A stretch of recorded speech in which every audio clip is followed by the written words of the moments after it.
RCR, la red que comunica y une al Perú.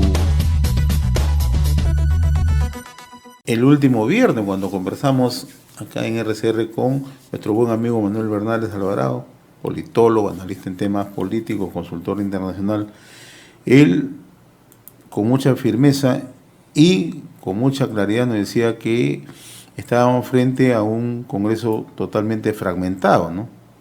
Un extremado fraccionamiento de parte del Congreso, ¿no? Y que el patrón electoral es por personas y no por partidos, lo que nos explicaba, ¿no? Y la supremacía del gobierno se iba a mantener en función a este escenario, ¿no? Ya hemos conocido el escenario, ya sabemos los resultados, la sorpresa que ha tenido estas elecciones complementarias 2020-2021, y hoy lo tenemos a Manuel Bernales, nuestro buen amigo acá en la mesa de conducción, para que nos ayude a analizar, a desgranar qué es lo que se nos viene. Qué gusto saludarte, Manolo. Buen día. Mucho gusto también, muchas gracias por la invitación, pero vamos a seguir hablando en gerundio, analizando, mirando, reflexionando, todavía no concluyendo, porque hay que, con mucho sentido de responsabilidad para con nosotros mismos y con el público que tiene RCR, hay que ser bien responsables en el tema. Y una primera cosa que yo quisiera decir es que fui uno de aquellos a los cuales se le pasó el FREPAP. Porque si bien es cierto uno podía deducir o inferir, pensar de que el voto, la búsqueda del voto individual, del voto preferencial, iba a ser un factor importante, de más peso que el partido para el fraccionamiento congresal, hay que reconocer que ese fraccionamiento congresal también se debe al voto duro, pero ya no hay un solo voto duro. El voto duro aprista ha quedado reducido a cero, mínima expresión, ¿no? A su mínima expresión, y el APRA solamente existe como partido legal ahora, ¿no? Y los pleitos internos van a continuar. Ese es otro tema. Para no desviarme del tema central, el voto duro es el de Antauro y su grupo, y el del FREPAP principalmente. Bueno, yo quiero agregar algo. Y el voto duro fujimorista, obviamente. Claro, y quiero agregar algo que en estas elecciones también hay que reconocerlo, ¿no? La prensa no le prestó atención a estas dos agrupaciones, a excepción de Unión por el Perú, que tenía dos figuras conocidas, Virgilio Acuña y Pepe Vega, o Edgar Alarcón en Arequipa. Pero no le prestaron atención como efecto mediático ni para las entrevistas, ni para hacer una proyección de lo que se venía hacia adelante, ni mucho menos al FREPAP. Digo esto porque hay que pintar las cosas con absoluta claridad, ¿no? Así es. Las encuestas la vieron casi al final, los analistas, los observadores, se pasó a casi todos, y los medios de comunicación poco o nada atención le prestaban a estas dos agrupaciones, ¿no? Así es. Y el otro factor del voto duro, basado más que en la alta calidad o atractivo de los dirigentes, en la estructura de partido y en el trabajo con jóvenes, es el de APP. El voto duro de este partido, de Acuña, hay que reconocerlo. Se ha ya tiene mantenido, movilización nacional, ¿no? Ya tiene estructura, ya tiene presencia nacional. Y así podemos ir viendo que en algunos aspectos, como también conversábamos antes, estamos terminando el siglo XX y estamos empezando a un nuevo siglo, metiéndonos en un nuevo siglo en el cual hay cosas que vienen desde el siglo XX, pero que no le hemos prestado mucha atención en el país. En las elecciones anteriores, el grupo de Ataucusi habían barrido en toda la provincia Mariscal Ramón Castilla. Y ahora no vuelve a hacerlo igual. Estuve con ellos, lo único que no pude es visitar su, Vaticano en plena selva, pero tengo fotografías y filmaciones con ellos, como autoridad ambiental nacional y ellos como autoridades locales, conversando, trabajando, discutiendo cosas y llegando a puntos de acuerdo. De manera tal que si bien es cierto, parte de ellos, y yo no sé si totalmente como estructura, no sé si pudieran entrevistar sobre este tema a Jaime Antesana, que sabe bastante, están vinculados a actividades de cocaína en esa zona. Eso yo no puedo hablar a fondo de ese tema, pero eso me informó la policía y me informaron otras personas. Estas personas sí tenían, por otro lado, coincidencias con la política internacional en materia de protección ambiental. Sin embargo, hay grupos de izquierda aquí en el país que dicen que ellos no tienen eso, que son homofóbicos, que son destructores de la Amazonía, etc. Ese es un tema que hay que estudiar. Yo no me atrevería, sin haber estudiado, actualizado el tema, a darte ni siquiera una opinión, sino colocar el asunto como materia de estudio. Finalmente, hace poco menos de un año, el exministro de Humala, exministro del Interior, José Pérez Guadalupe, que es teólogo sí, que estudió sociología también, una persona muy vinculada al grupo de la Iglesia Católica, más que de partidos, es un hombre más de Iglesia Católica. Algunos le dicen sotaneros. Yo le digo gente vinculada al aparato del Estado Vaticano.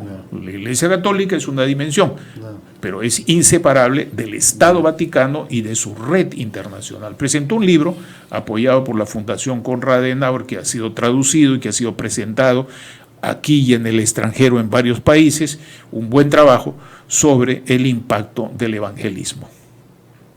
Y yo mismo comenté en una columna que me invita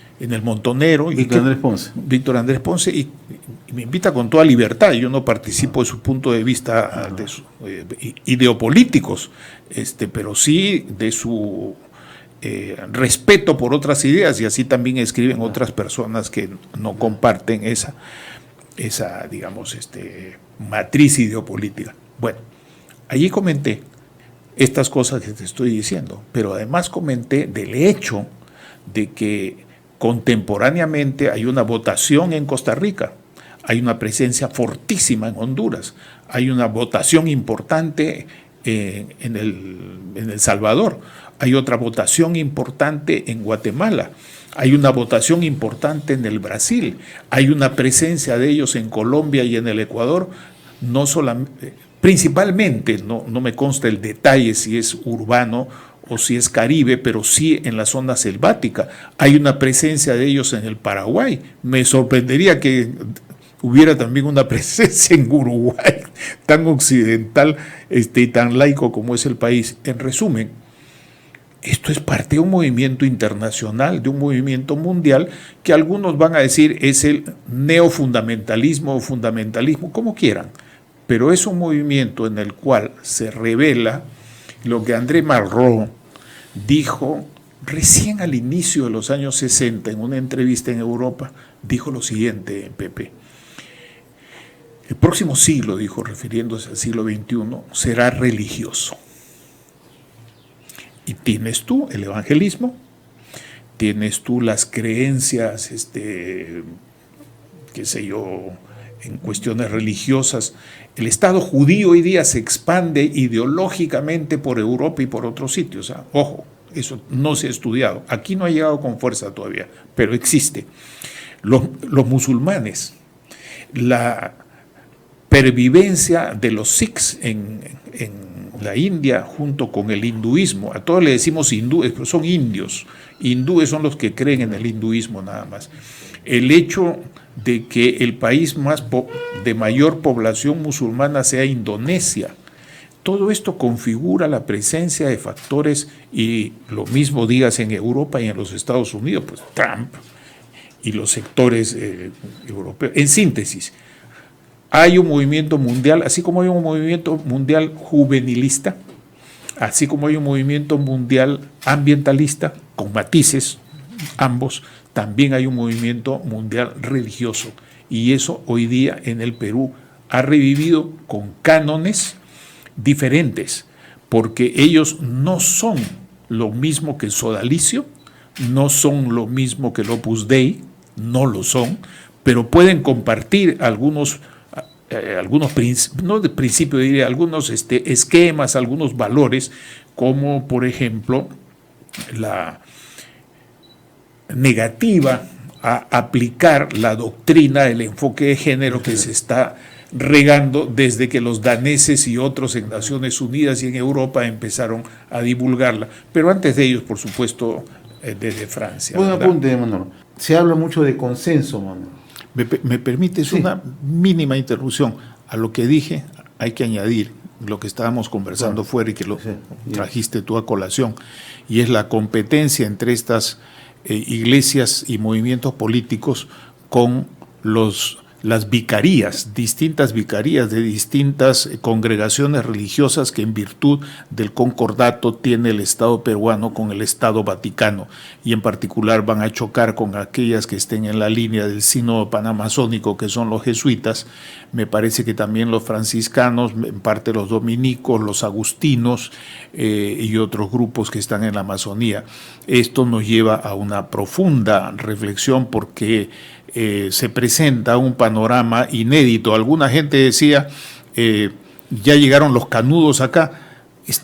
En cierto sentido es eso, ¿no? En cierto sentido son movimientos tipo milenarista, como aquel de la Guerra de Canudos, que escribió Euclides de Acuña, y que Vargas Llosa noveló la obra de Euclides de Acuña, que se llama La Guerra de Canudos, ¿no? En su libro maravilloso, La Guerra del Fin del Mundo.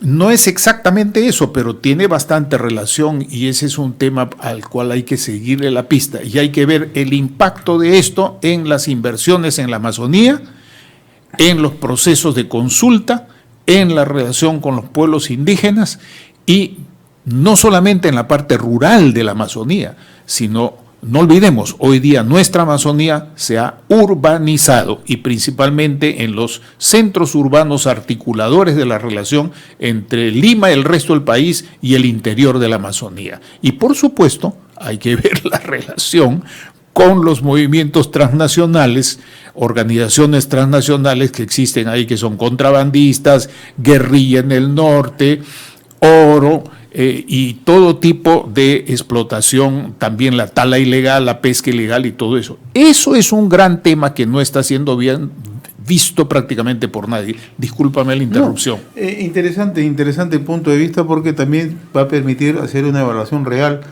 qué tanto avanzó, ¿no?, la Iglesia Católica en el trabajo en toda la franja amazónica, y qué tanto está avanzando este movimiento conocido como el movimiento de FREPAP, pero ellos se presentan como el movimiento israelí, ¿no? Entonces, así es, que no solamente está en la Amazonía. Cuando yo voy al mercado central o a la Parada o a Caquetá o a otros, se encuentra en todas partes. Claro, se encuentran en todas partes, y además esto ha demostrado que en estas elecciones el trabajo casa por casa, persona por persona, ha prevalecido más que el propio efecto mediático. Te preguntaba, Manolo, ¿cómo ves el escenario ya en el Congreso, no? Porque también, o sea, así como hablamos de fragmentaciones por un lado, también tenemos que hablar de fragmentaciones por otro lado. Acción Popular, la primera votación, pero no sabemos hacia dónde apunta. Acción si va Popular con Raúl Díaz Canseco, si va con Mesías Guevara Masifuén, si va con Johnny Lescano, si va con Afro Barnechea, si va con Jorge Muñoz, si va con Vitocho García Belaúnde, si va con el alcalde de Lima. Así es, Jorge Muñoz, ¿no? Y en provincias hay que ver también, yo no estoy actualizado en este dato, pero hay que ver los líderes provincianos cómo se van a articular. Un antecedente, no digo que el antecedente sea un consecuente, es simplemente un antecedente. Acción Popular tuvo la virtud de ser un partido que nace con Juventud 1956, con Sentido Popular, le quita espacio a dos movimientos importantes de esa época, que fueron el Movimiento Social Progresista y la Democracia Cristiana. No crecieron porque el APRA todavía tenía vigencia, varios de sus planteamientos eran muy parecidos. Ahí la Torre le dijo una vez a un compañero mío de los que ingresamos el año 60 a la universidad, que le preguntó qué diferencia hay entre los planteamientos de la democracia cristiana, le dice, y del APRA. Dice que ahí en la Torre se queda pensando y le responde, mirándolo directamente a la cara, y le dice, ninguno. Entonces, Belaúnde le toma espacios que habían sido dejados en parte por el APRA, la juventud, un movimiento de lucha contra la dictadura odrista, le quita espacios a la democracia cristiana, y finalmente hasta llegar al periodo de Velasco, se ve con claridad que habían sectores juveniles que estaban con la izquierda, incluso presidentes de la Federación de Estudiantes del Perú, dirigentes en La Molina, dirigentes en la UNI, y alguno de ellos inclusive terminó en Sendero Luminoso. No quiero mencionar nombres, pero creo que tú sabes a quién me refiero. Importante periodista además.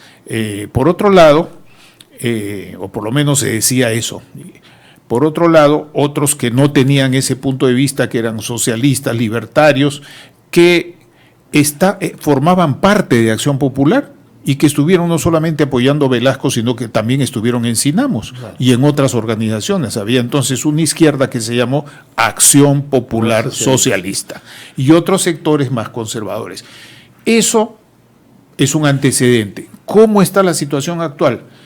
Ese antecedente es ideológico, fundamentalmente. Habían proyectos políticos, planteamientos políticos que hoy día no hay, José. Mi querido Pepe, y eso hoy día rige el criterio del pragmatismo, del utilitarismo y el inmediatismo político. Y en consecuencia lo que tú puedes ver es que la virtud que tiene la pala como símbolo y la apelación a Belaúnde y a Valentín Paniagua, que la gente no sabe ya que fue demócrata cristiano. Fue el único diputado que sacó la democracia cristiana en el año 62 cuando se anularon las elecciones con el primer gobierno institucional militar de Pérez Godoy. Y en segundo lugar, era tan demócrata cristiano que fue parte del comité ejecutivo que expulsó a Bobby Ramírez del Villar del partido. Y después de eso surge el PPC, que se van, ¿no? Entre ellos varios importantes se van, Valentín Paniagua se queda en el partido y recién cuando Cornejo entra a presidir el Consejo Nacional de Justicia se aleja definitivamente de la democracia cristiana, tiene una transición y termina en Acción Popular. Nadie sabe eso, o muy pocos lo saben y muchos lo ocultan los que saben. En consecuencia, utilitarismo, pragmatismo, flexibilidad para tener distintos líderes, distintas orientaciones, varones y mujeres. La que encabezó la lista lo ha hecho ganándose voto a voto internamente, y es una mujer que por lo que yo le he visto parece bastante articulada, una persona seria. En síntesis, la apelación a un pasado, la apelación a un símbolo y la flexibilidad más las ayudas que ha tenido de fuera, que puede decirse que el gobierno lo ha ayudado, no he entrado mucho en ese detalle, pero básicamente estos factores le permiten recoger votos en el interior y en Lima, que van desde votos en Miraflores hasta votos en San Martín de Porras, en el Cusco o en otras partes del país. Si Acción Popular logra mantener estos criterios de pragmatismo, inmediatismo, a lo que me estoy refiriendo, y zanjan sus desacuerdos buscando la unificación en una dirección nacional unificada, va a tener una presencia muy fuerte. Pero si los liderazgos y esta pluralidad de intereses no logran cohesionarse, no logran decantarse, entonces va a haber una presencia variada en el Congreso. Eso está por verse. El planteamiento del alcalde no tiene nada que ver con el planteamiento de Vitocho. Yo ayer escuché a Vitocho. Y el planteamiento de Vitocho no tiene nada que ver con el planteamiento del Lescano. Y el planteamiento del Lescano a veces confrontacional con el planteamiento del actual gobernador de Cajamarca, ¿no? Y hay que ver qué piensa también la señora que ha ocupado el primer lugar de la lista. ¿Cómo se llama ella? La señora Saavedra, Mónica Saavedra. Mónica Saavedra, sí, es que ha tenido una votación de militantes. O tienes otros dos actores, ¿no? Alfredo Bartechea, y el otro actor es Raúl Díaz Canseco. Efectivamente. Está en el tipo ya de un poco más centro derecha, si se quiere, ¿no? Y hay que ver qué otros actores hay en el interior. Claro. Pero te digo, cierto, esa es una marca que se ha posicionado, sigue posicionada, pero las definiciones políticas van a pesar mucho para el 2021, ¿no? Yo pienso que ahí va a regir un criterio de pragmatismo muy grande y de utilitarismo, de decisiones inmediatas, además por una sencilla razón, porque no tienen 2 años ni 5 años para un ejercicio parlamentario importante. En consecuencia van a tener que escoger entre 2 grandes posibilidades, por ejemplo. O se inclinan por las reformas políticas y por la agenda de quien ha sido el gran ganador de estas elecciones, que yo le llamo que ha logrado una supremacía. No estoy hablando de cuestiones legales, claro, sino hablando politológica o sociológicamente. Ha logrado la supremacía, que es Vizcarra y sus equipos, porque no tiene un solo equipo. Hay varios grupos de interés trabajando con él. Y hay que ver cómo será, pues, si se inclinan por las reformas políticas y no fiscalizan, o como dice Vitocho, hay que fiscalizar y queda tiempo y es compatible la fiscalización del dinero, de los contratos, de los decretos de urgencia con la discusión de las reformas políticas. ¿El tiempo lo permitirá? Ahora, el otro tema que no podemos pasar desapercibido es lo de Unión por el Perú. Unión por el Perú ya tiene un peso propio en el Congreso, y la gran pregunta es cómo es que se va a manejar, ¿no? Hay mucha gente que me dirá, no, pero José Vega ha sido parlamentario, Acuña es un parlamentario, conocen un poco cómo es el teje y maneje, se pueden acomodar las circunstancias, negocian, pero yo pienso que detrás de eso está Tauro Mala, quiere decir, ustedes han ingresado con los votos de los reservistas, el trabajo lo han hecho los reservistas, no sé qué tanta capacidad de juego propio puedan tener, ¿no? Sí, es curioso, ¿verdad? Un partido que fue fundado por nuestro centenario diplomático, de Cuellar, ¿no?, a quien saludamos cordialmente y le deseamos viva bien, claro, sus centani, claro, sus 100 años.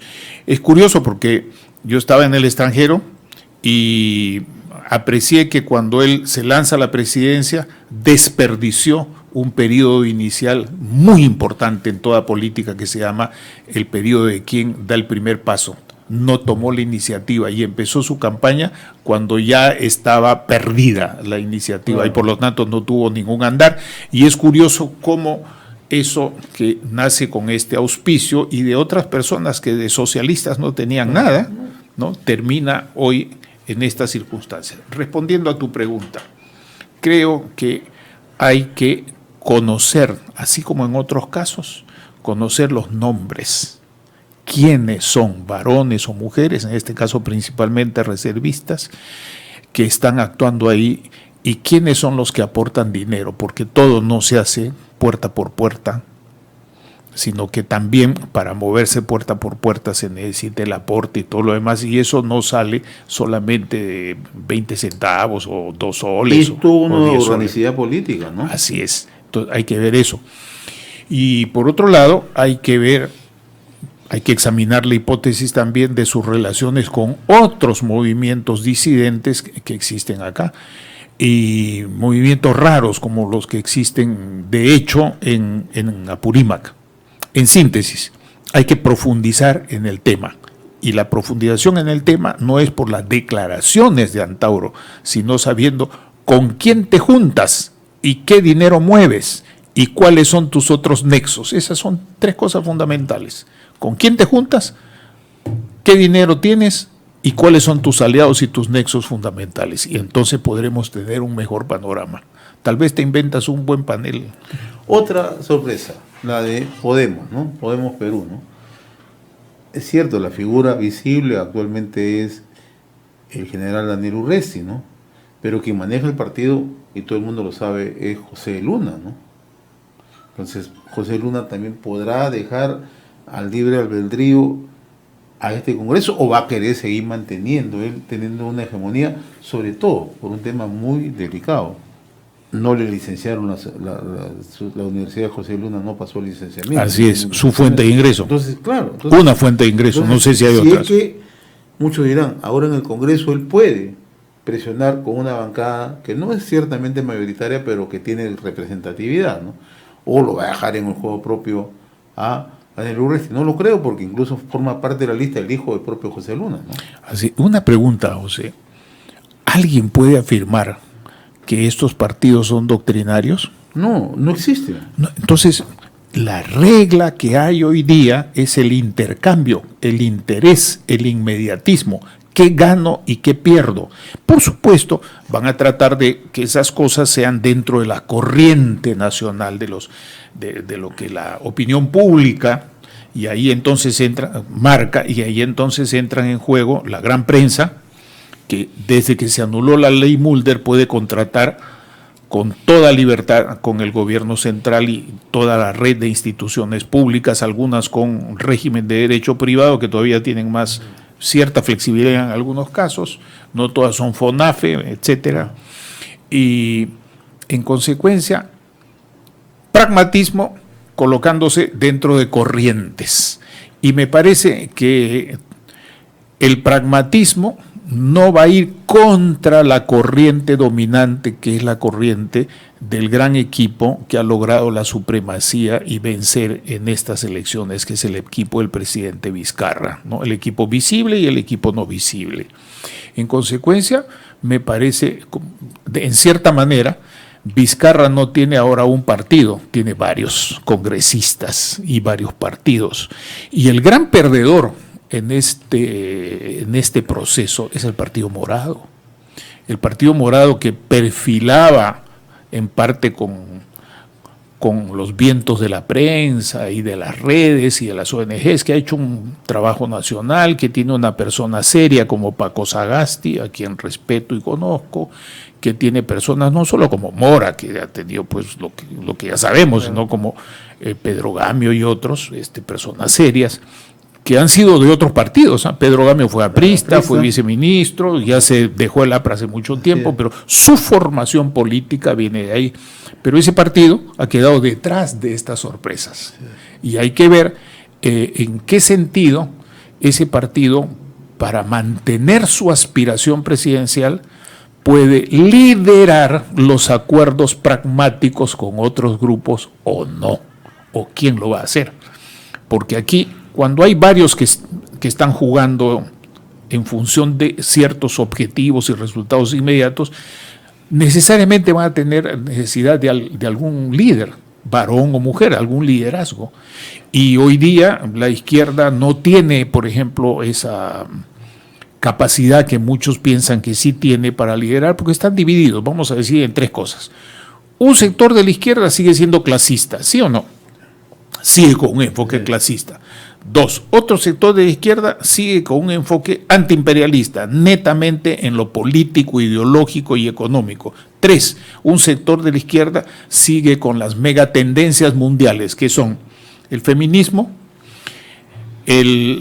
la doctrina LGBTG y otras cuestiones afines que representan a minorías, en los cuales se juntan con algunos sectores liberales que también están en favor de estas megatendencias, que son importantes en el mundo para seguir cultivando respeto, pero que se hipertrofian y se ponen como de mayor peso, de mayor importancia, van a chocar con las otras dos anteriores. Y no va a ser tan fácil que puedan tener articulaciones. ¿Me explico? Entre un discurso tipo, ¿cómo se llama esta chica, la congresista por Lima? Marisa Glave. Marisa Glave versus el grupo de gente que tiene una posición de Patria Roja, por ejemplo. ¿Tú crees que hay alguna ese facilidad de fusión? Anoche de que la iglesia puede llegar unificada al 2021 simplemente es un sueño. Sí.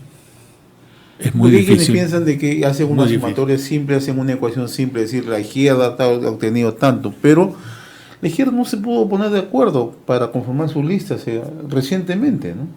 Es más, alguna gente de la izquierda está pensando más en Bolsonaro, en Lula, en, ¿cómo se llama el hombre de Venezuela? Maduro, y en Greta Thunberg. Claro. Están pensando más en ello que en factores internos. Tienen legitimidad para hacerlo, yo no me burlo de eso. Lo que señalo es que eso está lejos del mundanal ruido.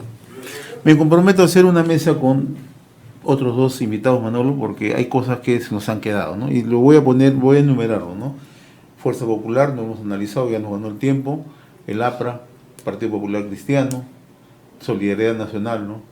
Que de una u otra manera no han logrado pasar la valla, ¿no? Pero tienen posibilidades de participar, de acuerdo a la ley, en las elecciones del 2021. O sea, permíteme solo sí, 30 segundos ¿cómo no? menos. No, sí. De quienes has mencionado, ciertamente el caso más visible de un voto duro, como hay otros votos duros de los cuales hemos hablado hoy día, Sí, así ¿verdad? Es el caso de el fujimorismo. Pero debilitado, ¿no? Es duro, Sí, pero sí, debilitado. es cierto, pero ahí está su presencia, ¿no? Sí, Es un sí. voto duro. Sí. Como el APRA tuvo un voto duro durante mucho tiempo. O sea, eso demuestra que el gobierno liquidó al APRA, pero al fujimorismo y a Solidaridad Nacional los ha liquidado, ¿no? Pero no el gobierno.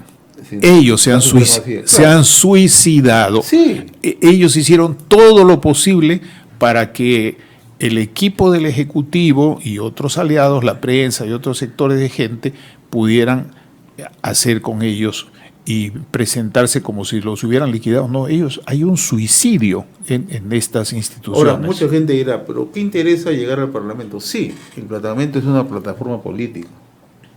Bueno, O sea, es parte del del establishment. juego democrático, Claro, ¿no? Es parte parte del del establishment, establishment, claro. obviamente, ¿no? Mi querido Manolo, yo te agradezco como Muchas siempre. gracias. la verdad, muy agudo. Seguiremos Y pensando. sobre todo, Analizando. haciendo una analogía entre historia y realismo político del 2021.